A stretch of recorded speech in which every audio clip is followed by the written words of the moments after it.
그래서 사실 내년 연간 탑픽으로도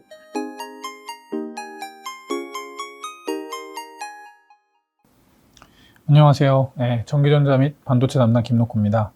오늘은 전기전자 쪽 2023년 전망에 대해서 포럼 때도 말씀드렸지만 조금 이제 시간의 제약상 구체적으로 말씀드리지 못한 부분들에 대해서 조금 백업 설명 드리는 시간을 가져보겠습니다. 저희가 내년 글로벌 스마트폰 시장 같은 경우에는 올해 굉장히 안 좋았었던 기저 효과 정도를 누릴 수 있을 것으로 지금 계속 말씀을 드리고 있는데요. 이 연간 출하량이라는 이 숫자가 사실은 과거 대비 굉장히 낮은 숫자입니다. 근데 저희는 스마트폰도 이제 성장기를 넘어서 성숙기로 접어드는 디바이스고, 그리고 교체 주기 장기화 이런 것들을 고려해 봤을 때 과거의 수준으로 돌아갈 수는 없다라고 보고 있거든요. 그러면은 과거보다 낮아지긴 낮아지는데 도대체 어느 정도로 낮아질 수 있느냐, 어느 정도로 낮아져서 안착할 거냐, 그러니까 결국은 연간 스마트폰 적정 출하량을 전망하는 데 있어서 가장 중요한 요소라고 생각을 하고 있습니다. 저희가 2023년도 지금 전망 출하량 같은 경우와 각 지역별, 각 국가별로 최고로 좋았었던 출하량 대비 과연 2024년은 어느 정도 낮아진 레벨로 전망을 하고 있느냐가 관건일 텐데요. 저희가 아까 전에 말씀드린 그런 교체 주기 장기화나 그리고 성수기를 접어들어서 성숙기에 접어든 디바이스의 특성상 보통 전체 최고 출하량 대비 PC랑 TV 같은 경우에는 10에서 15% 정도의 감소한 상태로 안착하는 경우가 많았습니다. 근데 스마트폰은 교체 주기가 장기화되는 모습들이 뚜렷하게 나타나고 있기 때문에 이것보다 더 낮은 레벨인 15에서 20% 정도 낮은 레벨로 안착할 거라고 저희는 지금 전망을 하고 있고요. 그런 기본적인 가정 안에서 내년 그 2023년 전망치를 저희가 생각하고 있는 것들 혹은 최고 출하량 대비 어느 정도 낮아져 있는지를 비교해 볼 필요가 있습니다. 그래서 북미 같은 경우에는 저희가 최고 출하량 대비 한 20%가량 낮게 보고 있는 거니까 이 레인지 안에 들어오죠. 그리고 아시아 같은 경우에는 저희가 10% 밖에 안 낮게 보고 있는데, 아시아는 여전히 동남아나 이런 국가가 스마트폰 성장률 자체가 좋게 나오는 구간이기 때문에 최고 출하량 대비로는 마이너스 15에서 마이너스 20% 대비로는 더 낮은 감소폭을 시현할 거라고 보고 있는 거고요. 그리고 아프리카, 중동도 마찬가지로 아까 전에 아시아에서 말씀드렸던 것과 마찬가지로 아직 업사이드가 상존하기 때문에 이런 부분들이 존재합니다. 그래서 북미나 아시아나 아프리카, 중동 같은 경우에는 저희가 원래 생각하고 있는 레인지 안에서 머무른다라고 보시면 될 것 같고요. 대신에 보시면 서유럽 마이너스 30%, 중국은 마이너스 37%입니다. 그리고 동유럽도 거의 마이너스 30% 육박하는 이런 전망치를 저희가 내년 전망하고 있습니다. 그러니까 결국은 유럽 같은 경우에는 여전히 그 러시아 우크라이나 사태에 의한 부분들이 언제 종료될지 저희가 함부로 예상을 할 수 없기 때문에 일단 기본적으로 보수적으로 가정을 한 거죠. 그리고 중국 같은 경우에도 이따가 조금 더 자세히 말씀드리겠지만 다른 지역들 대비로는 감소폭이 더 크게 나타나는 게 저희는 정상적이라고 생각을 하고 있습니다. 그리고 중남미 같은 경우에는 아까 전에 말씀드렸던 것처럼 원래는 업사이드가 있는 지역 중에 하나인데 올해 생각보다 너무 잘한 부분들도 있고, 그리고 중남미 같은 경우에도 어떻게 보면은 15에서 20% 레인지 안에 들어오는 정도의 출하량 전망이기 때문에 사실은 유럽과 중국을 제외하면 나머지 지역들은 저희가 원래 생각하고 있는 레인지 안에서 안착할 가능성을 말씀드리고 있는 거고요. 그러면 중국은 도대체 왜 마이너스 37%로 생각보다 더 낮게 보느냐라는 건데요. 이 구간 때문이라고 보고 있습니다. 과거에 2016년, 2017년 당시에 중국 연간 출하량이 무려 4.5억대에 달했던 구간입니다. 근데 이때 우리가 지금 여전히 알고 있는 브랜드들, 예를 들어 대표적으로 샤오미, 오포, 비보가 있겠죠. 이런 업체들이나 애플, 삼성과 같은 아직까지도 현존하는 메이저 업체들의 출하량은 사실 이때 당시에도 3.5억대 정도가 맥스였어요. 그리고 나머지는 지금 이미 사라진 업체들이나 혹은 우리가 보통 기타 정도로 분류하고 있는 업체들의 점유율이었습니다. 그래서 사실 저희는 이 사라진 업체나 마이너 출하량 같은 경우에는 저희가 원래 추정하는 거에 포함을 시키면 안 된다라고 예상을 하는 거죠.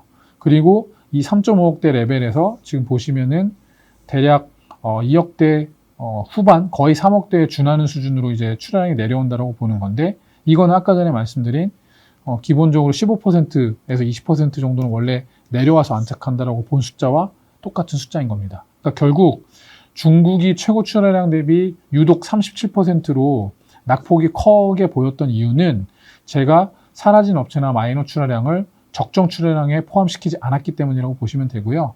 메이저 업체들의 출하량만 가지고 보면은 다른 기타 지역의 15에서 20% 감소폭과 거의 유사한 수준으로 안착한다라고 이해하시면 될 것 같습니다. 그래서 저희는 내년에 하고 있는 전망들이 기본적으로 그렇게 공격적이거나 그런 가정치라고 생각하지 않습니다. 어쨌든 그럼에도 불구하고 올해 마이너스 12%에서 내년에 2% 정도로 출하량 반등, 기저효과 정도 나올 수 있다는 거고, 사실 2%라는 출하량이 크지 않은 숫자이기 때문에 저희가 생각하기에는 뭐 그런 것들이 얼마나 의미가 있어 라고 생각하시겠지만, 올해가 마이너스 12%였던 것을 감안해 보면 내년에 IT 전반적인 업체의 가장 큰 비중을 차지하는 주요 디바이스인 스마트폰이 그로스가 나온다는 거는 나름대로 저희가 긍정적인 부분을 찾을 수 있는, 그러니까 상반기보다는 하반기 쪽에서는 저희가 기회를 찾을 수 있는 그런 부분들이다라고 이해하시면 될 것 같습니다.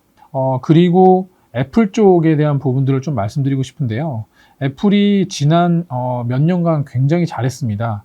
지금 보시면은 애플 같은 경우에는 스마트폰이 그렇게 역성장하는 가운데 오히려 스마트폰의 최고 출하량조차도 상회하는 지금 출하량을 2021년도에 보여줬었고요.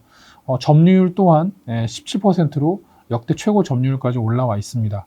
그러면 도대체 애플은 왜 이렇게 잘했냐, 왜 이렇게 출하량 반등을 잘하고 있느냐라는 건데요. 저희는 가장 큰 요인을 중국에서의 출하량 반등으로 보고 있습니다. 그래서 중국 같은 경우에 애플이 2015년까지만 해도 6천만 대 정도를 기록하던 시장이었는데 쭉 줄어들어서 3천만 대 지금 한 중반까지 빠졌다가 다시 지금 5천만 대 이상으로 올라왔습니다. 이렇게 올라올 수 있었던 배경에는 잘 기억해 보시면 아시겠지만 2020년에서 2021년으로 넘어가는 구간에 미국의 화웨이 제재로 인해서 화웨이 출하량이 급감한 구간입니다. 그래서 여기서 보시면 아시겠지만 화웨이 점유율이 25%를 넘어서다가 지금 7, 8%대로 떨어지는 구간에 나머지 업체들, 애플, 오포, 비보, 샤오미 같은 업체들의 점유율이 올라왔는데 애플도 자연스럽게 올라왔다는 거죠.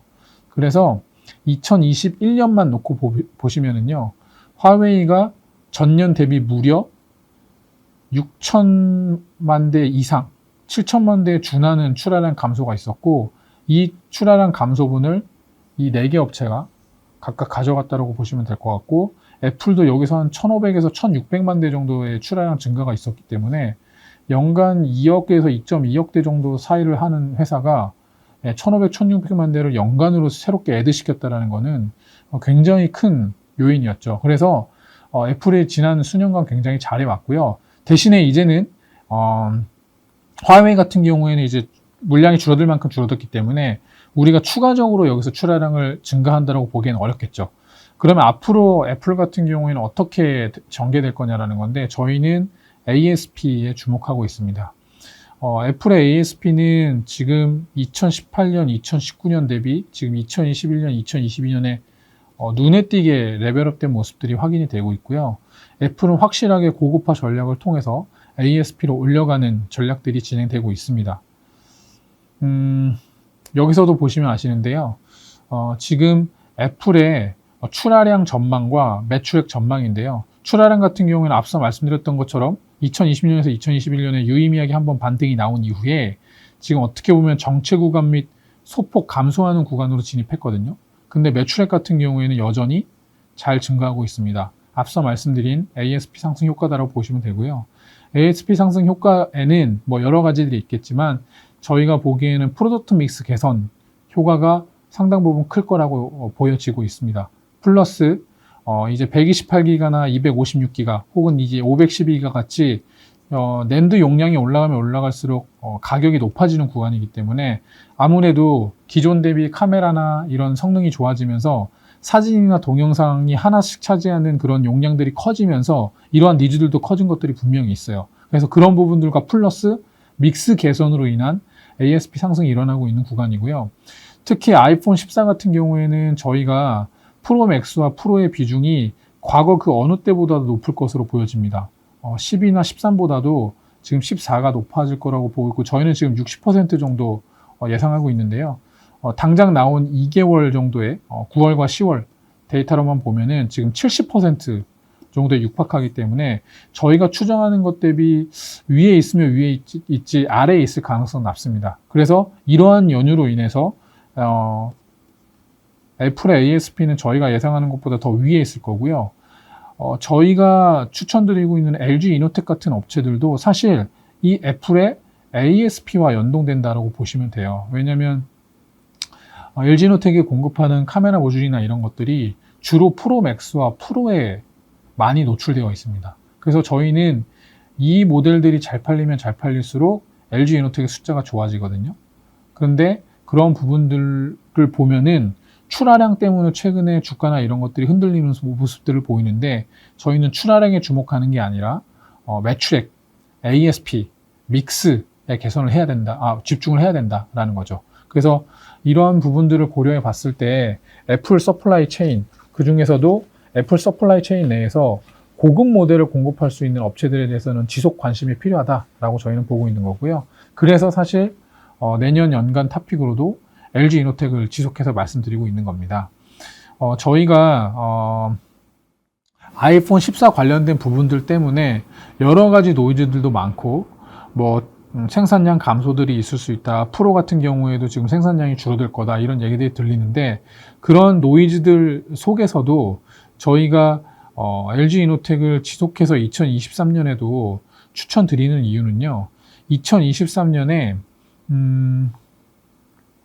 외형 성장이 가시성 측면에서 가장 높은 업체 중에 하나가 LG 이노텍이라고 생각하기 때문입니다. 저희가 보면은 내년 하반기에 아이폰 이제 15 시리즈가 나올 텐데요. 아이폰 15 시리즈에 처음으로 이 폴디드 줌이라는 카메라 기능이 새롭게 탑재가 될 거고 이 폴디드 줌은 구조 특성상 기존 대비 부품 구성 자체가 증가합니다. 프리즘이나 이런 원래 안 쓰던 부품들이 들어간다는 거죠. 그래서 원가 상승이 될 수밖에 없고요. 그에 따른 카메라 모듈 가격 인상이 동반될 수밖에 없는 상황이에요.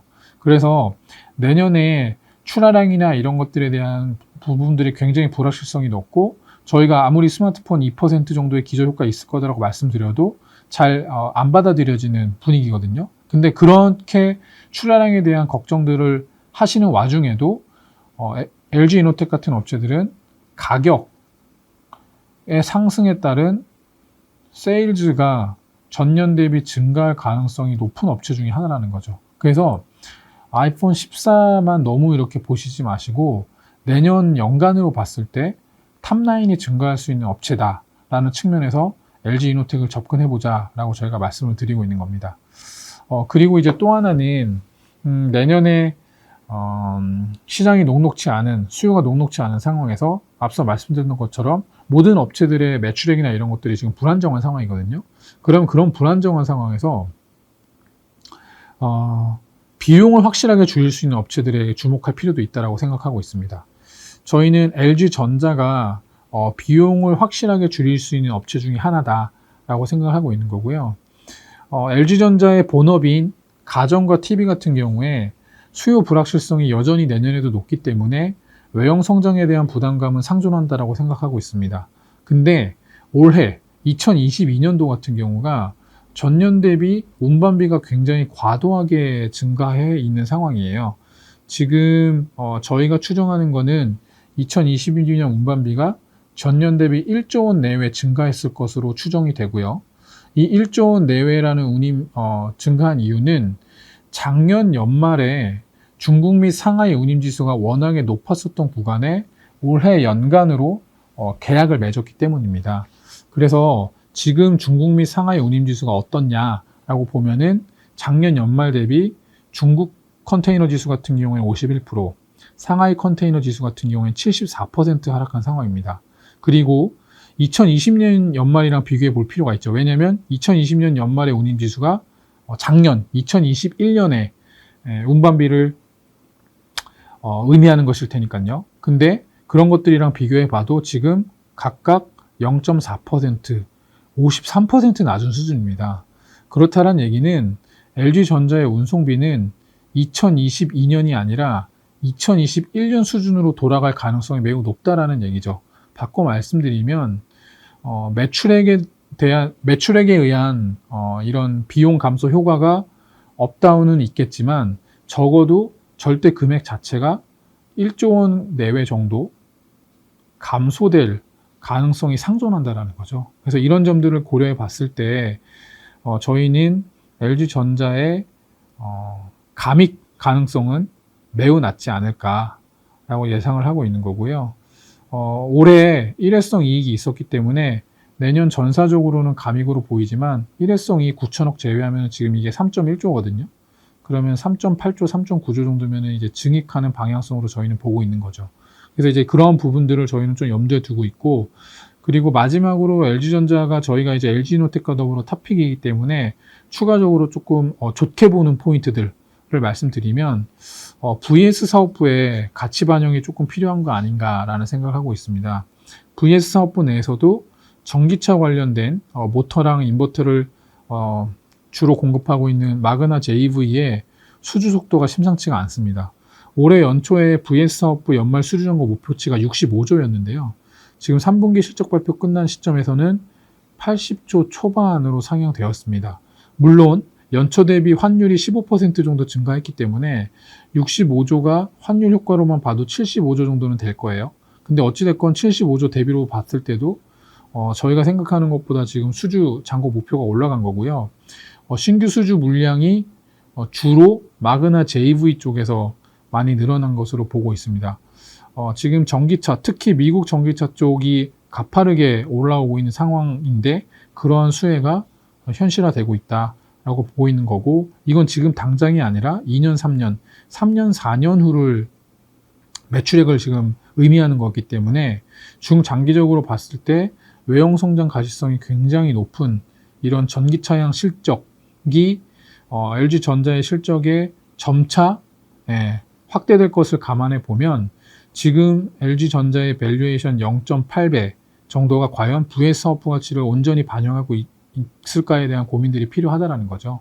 그래서 저희는 내년에 LG전자가 탑라인에 대한 불안감은 있지만 확실하게 줄어드는 비용 플러스 마그나 JV에 의한 VS 사업부 가치 반영을 고려해 봤을 때 현재 주가 대비 업사이드가 상당 부분 나올 수 있다라고 생각을 해서 LG이노텍과 더불어 LG전자를 내년이죠. 2023년 최선호 종목으로 말씀드리고 있는 상황입니다.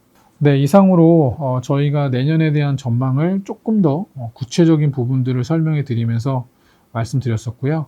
LG이노텍과 LG전자 최선호주로 정리 드리면서 이 시간 마치도록 하겠습니다. 감사합니다.